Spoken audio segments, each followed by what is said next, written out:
Alright, so another thing I forgot is to go over the specifications. Alright, so on the web page for the EMXRon controller kit, they've got the specifications for the controller. Alright, so it's a EMXRon, or like we saw, it's a Votal one, right?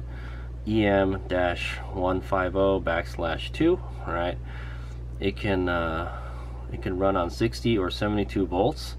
Automatic detection. Okay, that's interesting. That makes me wonder, what if your 72 volt battery is like, well, I think when you fully charge a 60 volt battery, it's more like 72 volts. Okay, I'm not really sure how that works, but for aftermarket batteries, the eco mode is 100 amps. All right, 7.2 kilowatts at 72 volts. Sport mode is 150 amps. All right, 10.8 kilowatts at 72 volts. And warp drive is 200 amps at 14.4 kilowatts. I think this controller is rated for 200. It makes me wonder, like, if you run it in that warp drive mode, will it overheat, you know? That's what I want to find out. That's what I'd like to know. All right, but so sport mode is 10.8 kilowatt. That's plenty of power already, guys.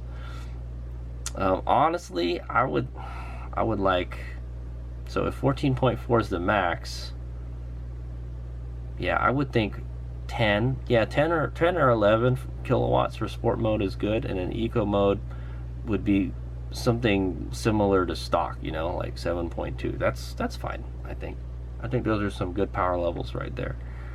All right. Unfortunately, I don't have an EP mode switch, guys, so I'm going to have to be running it in warp drive and whatever the other mode is. So hopefully I can get my EP mode switch working again. And then so for bypassed batteries, all right, so this is for 60 volt stock battery that's been bypassed. All right, it's a 60 volt battery. The eco mode is 80 amps, the sport mode is 100 amps, and the warp drive is 120 amps. Okay, so yeah, so in the warp drive mode, you're really only putting out as much as the eco mode. So if you guys are wondering why this eats up more amps, but it's the same power as the eco mode here, and this puts out less amps, is because you have a 72 volt battery. Right, you have more voltage, so that means you don't have to run as much current. Okay, so that's the advantage of having the 72 volt battery, right, the higher voltage battery. It makes me wonder, I wonder if this controller could handle more than 72 volts. What if you had like a 96 volt battery, you know?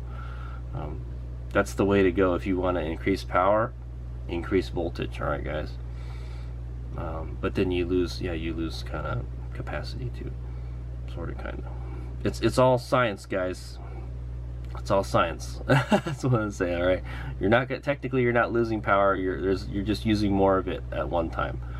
All right, and then absolute max output is 8,000 watts. Holy shit. Yeah, see, just from going from a 60 volt battery to a 72 volt battery, literally your max output doubles. All right, guys, that's how much of a big difference the voltage makes. All right, or having an aftermarket battery. So in my opinion, get an aftermarket battery, guys, and you can get it from the website. They have one right here. All right, let's see how much it costs with it. Oh, it doesn't say it. I think you have to.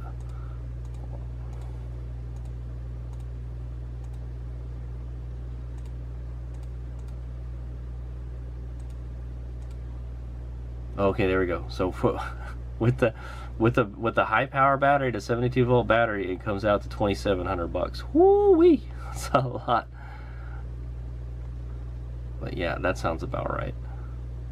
Okay, and then so here's the QS motor specifications. I have the QS motor. Unfortunately, Austin did not recommend I use it. All right, yet. All right, it weighs 17 pounds. This is the diameter, 188 millimeters. The length is 130 millimeters. Its rated RPM is 5,000.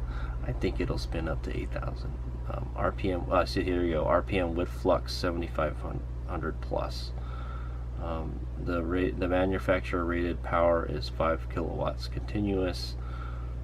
ENC findings, 25 kilowatt burst. Holy shit, that's a lot of power. Okay, hopefully they can get it working. All right, and maybe they can, hopefully they can tune it for my bike. But anyway, there it is. That's the specifications. The important one is the controller, because that's the one we're thinking. All right, so yeah, these are kind of important here. 100 amp, 150 amp, 200 amp. All right. I think some aftermarket batteries are rated up to like 200 amps. So I think it's you may be pushing that battery pretty hard. Is what I want to say. All right. But I think the batteries can handle up to 300 amps. So I think it's fine. All right. You're not gonna. Hopefully you don't nuke your battery. All right.